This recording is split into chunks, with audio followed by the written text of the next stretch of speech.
Hare Krishna. Welcome to Vedic village. आप सब लोगों का वैदिक विलेज में बहुत बहुत स्वागत है। हमारे पिछले वीडियो में हमने देखा कि कैसे भगवान श्री कृष्ण अर्जुन को सबसे बड़े दुश्मन को हराने के लिए कुछ इंस्ट्रक्शंस देना प्रारंभ करते हैं। आज का जो वीडियो है उसमें हम देखते हैं कि भगवान श्री कृष्ण अर्जुन को और क्या इंस्ट्रक्शन देते हैं। तो चलिए शुरू करते हैं आज की जो हमारी क्लास है उसको। हम आज पढ़ रहे हैं Bhagavad Gita chapter 3 verse number 42। We are reading from Bhagavad Gita as it is by his divine grace A C भक्ति वेदांत स्वामी शीला प्रभुपाद। शीला प्रभुपाद की जय। 3.42 इंद्रियाणि प्रणय आहुर इंद्रियेभ्य परम मना मनसस्तु परा बुद्धिर्यो बुद्धे परतस्तु सह। Translation: The working senses are superior to dull matter. Mind is higher than the senses.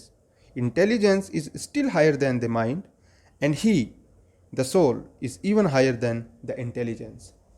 तो भगवान श्री कृष्ण हैं वो अर्जुन को यहाँ पे स्पेसिफिक इंस्ट्रक्शंस दे रहे हैं जो हमारा सबसे बड़ा दुश्मन है उससे छुटकारा पाने के लिए।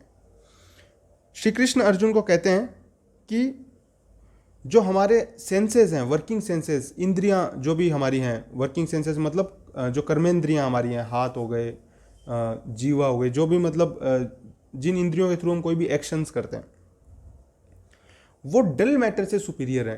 डल मैटर मतलब मान लीजिए एक मृत आदमी का शरीर है ना, या तो फिर मिट्टी है, या तो मान लीजिए कोई भी एक डिवाइस है, ठीक है। तो ये जो डिवाइस है ये क्या है? ये डल मैटर है, ये खुद से एक्ट नहीं कर सकता। हम इसको बाहर से कोई चला रहा है, चलाने वाला है, मैं जब इस पर टाइप कर रहा हूं तो फिर ये काम कर रही है।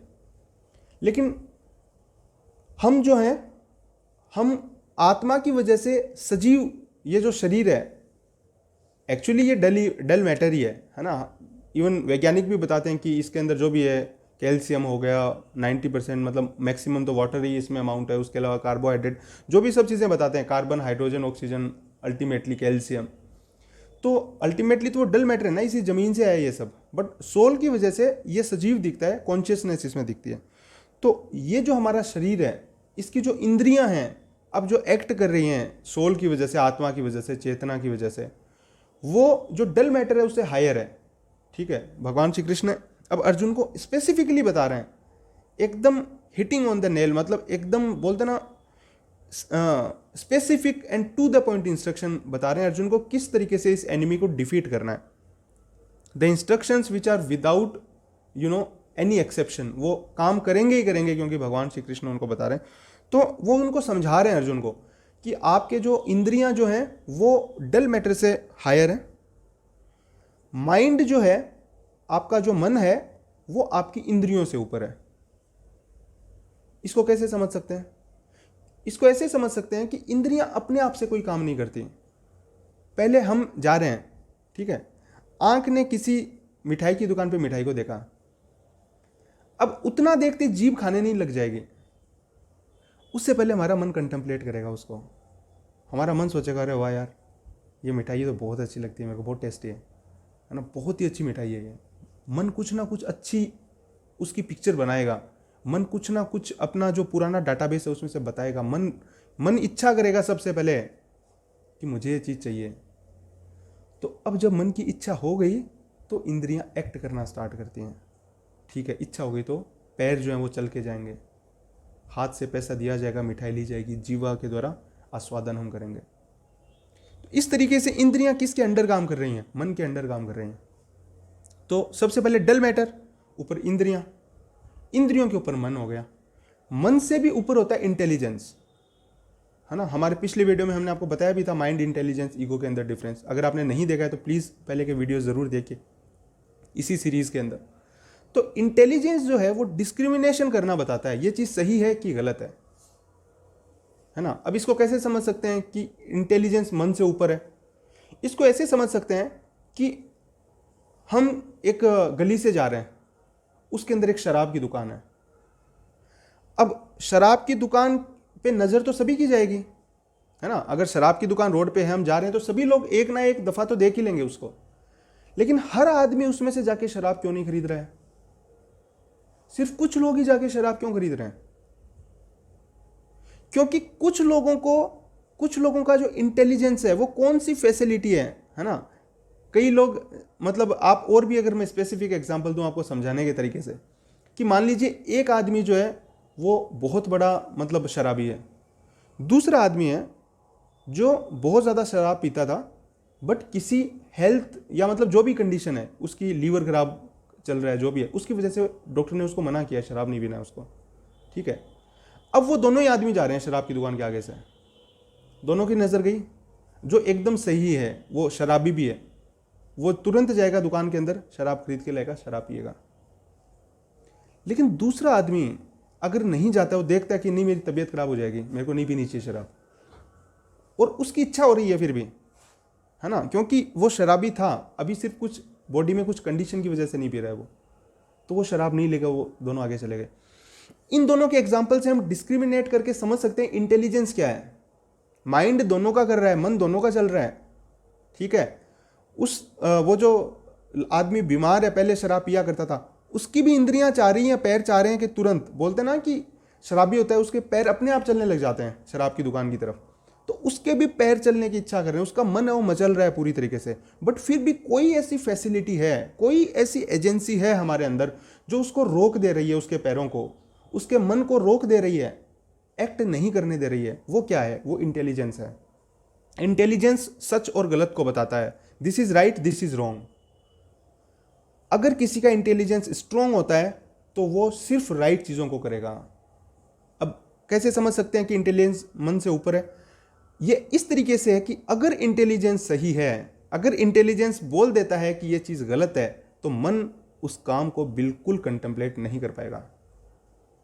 इस तरीके से हम समझ सकते हैं कि जैसे जो आदमी पहले शराब पीता था, बट उसका इंटेलिजेंस बोल रहा है कि बेटा और शराब पियोगे तो लीवर खराब हो जाएगा, मर जाओगे तुम, कब्र में पैर हैं तुम्हारे। वो कौन बोल रहा है? वो इंटेलिजेंस बोल रहा है उसको, है ना। तो इंटेलिजेंस मन से ऊपर हो गया। अब सबसे ऊपर आता है सोल। बोला गया है कि intelligence is higher than mind and the soul is even higher than the intelligence.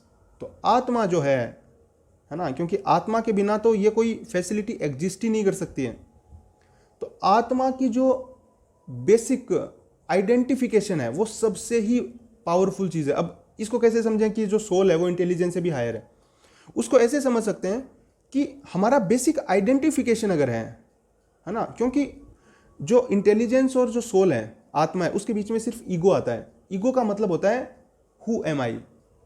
एक आदमी अगर किसी का नौकर है, उसका ईगो है।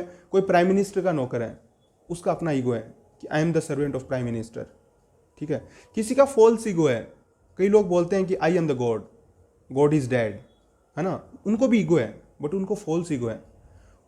फॉल्स ईगो क्यों है? क्योंकि वो बेवजह सोच रहे हैं कि वो भगवान है, जबकि उनका बिल्कुल कोई भी हिम्मत ही नहीं है, कोई औकात नहीं है उनकी बिल्कुल भी इस दुनिया के अंदर, लेकिन वो सोच रहे हैं कि मैं भगवान हूँ। तो वो फॉल्स ईगो है। अब आत्मा जिस हिसाब से सोचता है ना, फॉर एग्जाम्पल अगर कोई सिटीजन ये सोचे कि मैं बहुत ही रेस्पॉन्सिबल सिटीजन हूँ कंट्री का, तो क्या वो कोई भी पब्लिक प्रॉपर्टी को नुकसान पहुँचाएगा? बिल्कुल भी नहीं पहुँचाएगा, क्योंकि उसका ईगो जो है वो इतना स्ट्रोंग है। उसका जो सेल्फ ईगो है कि मैं रेस्पॉन्सिबल सिटीजन हूँ इस कंट्री का, वो इतना स्ट्रोंग है उसकी आइडेंटिटी कि वो कंटेम्पलेट तक नहीं करेगा, उसके माइंड में आएगा तक नहीं कि ये स्ट्रीट लाइट है, इसको कैसे तोड़ूं। जिसका ईगो स्ट्रोंग नहीं है, जो नहीं समझता कि मैं इस कंट्री का रिस्पॉन्सिबल सिटीजन हूं, है ना। कई होते हैं ना, कई बार ट्रैफिक लाइट को चलते चलते पत्थर मार दिया और वो तोड़ दी, है ना। कई बदमाश होते हैं बच्चे। तो अब कोई आदमी है वो तो ट्रैफिक लाइट को पत्थर मार के तोड़ दे रहा है, और दूसरे के दिमाग में ये ख्याल तक नहीं आ रहा है। ये डिफरेंस किस चीज़ की वजह से है? जो पत्थर मार के तोड़ रहे हैं ना लाइट को, उसके मन में ये आइडेंटिटी क्लियर ही नहीं है कि ये मेरे कंट्री की मतलब प्रॉपर्टी है और मैं इसको नुकसान नहीं पहुंचाएगा। वो आइडेंटिफिकेशन नहीं कर पा रहा है। क्यों नहीं कर पा रहा है? क्योंकि वो फॉल्सली अपने आप को कोई और सोच रहा है कि भाई मेरे को इस चीज़ से कोई लेना देना नहीं है। सेम एग्जाम्पल हम देख सकते हैं कि हम सब कृष्ण को भूल गए हैं। हम हमारी आइडेंटिटी को भूल गए कि हम कृष्णा के दास हैं। अगर हम रियल में समझ सकें कि ये जो मैटर की जो बॉडी है उससे हमारा कोई लेना देना नहीं है, हम एक्चुअली किसी और से बिलोंग करते हैं, है ना। ये बॉडी हमें जस्ट दी गई है किराए के मकान की तरह, हम इसको अपना मान के सोचते हैं परमानेंट होम। ये परमानेंट तो है ही नहीं।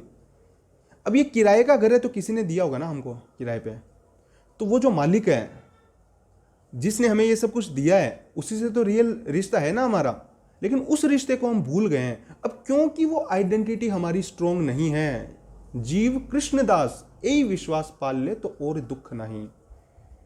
हम जो जीव हैं ये चीज भूल गए हैं कि हम कृष्ण के नित्य दास हैं। अब क्योंकि हमारी वो आइडेंटिटी जो रियल आइडेंटिटी है वो फॉरगॉट हो गई है, तो अब मैं फॉल्स ईगो के मारे यहाँ घूम रहा हूँ।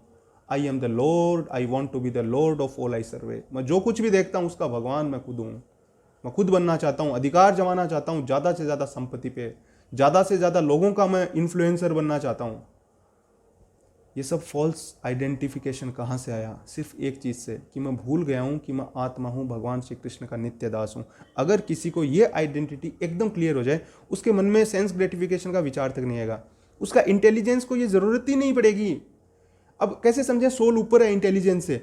वो इसलिए क्योंकि अगर आपकी आइडेंटिफिकेशन जो सोल है रियल, उसका आइडेंटिफिकेशन अगर क्लियर है तो इंटेलिजेंस की ज़रूरत तक नहीं पड़ती है।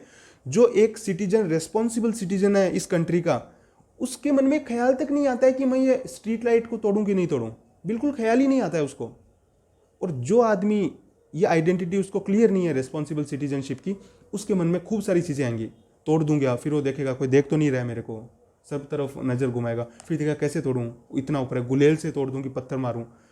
उसका माइंड एक्ट कर रहा है इतनी सारी चीज़ों में। इंटेलिजेंस बोलेगा नहीं नहीं देख लेगा तो सजा हो जाएगी, रहने दे। माइंड बोलेगा नहीं नहीं अच्छा रहेगा या मजा आएगा, काश भी घेर देंगे। इस हिसाब से उसके मन में इतना ज़्यादा कॉम्प्लेक्स मतलब कॉम्प्लेक्स सिचुएशन चल रहा होता है। उसी हिसाब से हम भी एज ए स्पिरिट सोल जब ये भूल जाते हैं कि हम भगवान श्री कृष्ण के नित्य दास हैं और हमारा एकमात्र ड्यूटी है सर्वधर्मान परित्यज्य मामेकम शरणम व्रजा अहम त्वाम सर्व पापेभ्यो मोक्षयिष्यामि मा शुचा।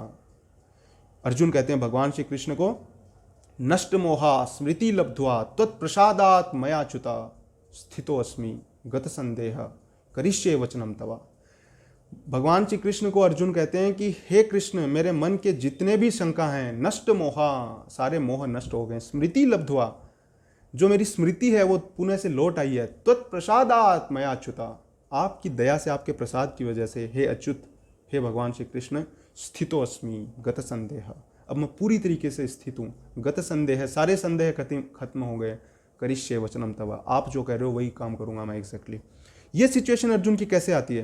क्योंकि उनकी जो रियल आइडेंटिफिकेशन है वो एकदम क्लियर हो जाती है कि मैं भगवान श्री कृष्ण का नित्य दास हूँ।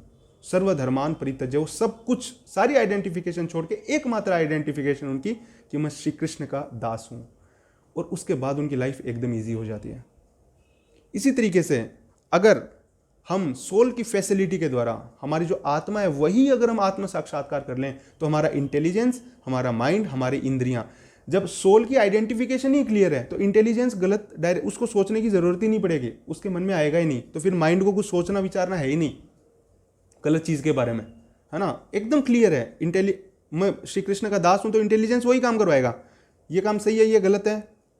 हम अगर भगवान के सर्वेंट हैं तो जो भगवान कह रहे हैं वो काम करना है, यस करना है। जो काम भगवान नहीं कह रहे हैं वो नहीं करना है, नो। सिंपल सी बात है।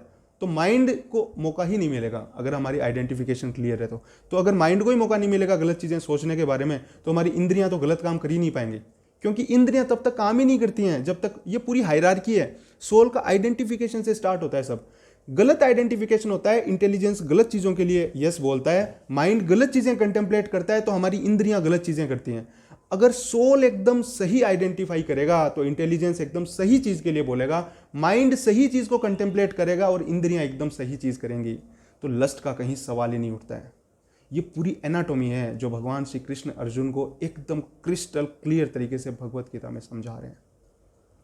ऐसे ही ये सारे सीक्रेट्स जो हैं, ऐसे जो जेम्स हैं, हीरे जो हैं, वो हमारी वैदिक शास्त्र में भगवान ने स्वयं हमें बताया है, ताकि हमारी जो नष्ट स्मृति है, जो चीज़ हम भूल गए हैं, वो हम दोबारा से प्राप्त कर सकें और भगवान श्री कृष्ण के धाम जा सकें, नित्य शाश्वत हम पूरी तरीके से सुखी हो सकें और हमारे सबसे बड़े शत्रु पे विजय पा सकें।